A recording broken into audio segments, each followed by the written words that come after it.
For a sample of chlorine gas, we can estimate that 75% of the atoms would be chlorine 35 and the remaining 25% would be chlorine 37.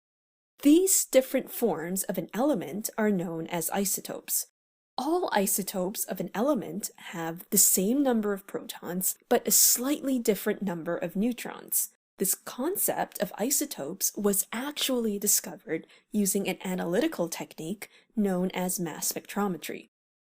For chemical research, the pharmaceutical industry, and in forensic science, there are many techniques and tests to identify a synthesized compound or a sample obtained from a crime scene.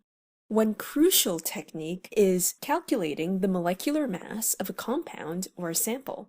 This can be done using a mass spectrometer. The beauty of mass spectrometry is that only a very small sample is required. This is important when only a small sample is made or if the evidence is only present in minute amounts. A sample must first be vaporized. Once this is done, the vaporized sample is then bombarded with a beam of electrons.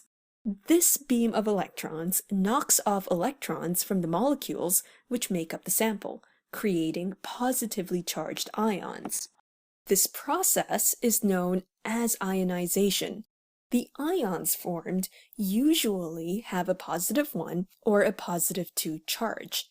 These ions are then accelerated in an electric field before being deflected by a magnetic field. The pattern of deflection according to charge and mass can then be depicted on a spectrum.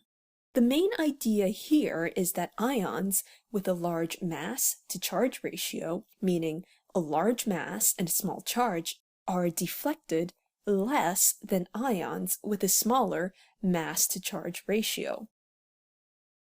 When this was done using a sample of neon, the resulting pattern of deflection showed that 3 isotopes of neon existed: neon 20, neon 21, and neon 22. The positions of the peaks on the spectrum will tell you the mass of those ions. Besides showing the existence of these isotopes, the isotopic abundance can also be determined from the mass spectrum. The height or the intensity of a given peak tells you the relative abundance.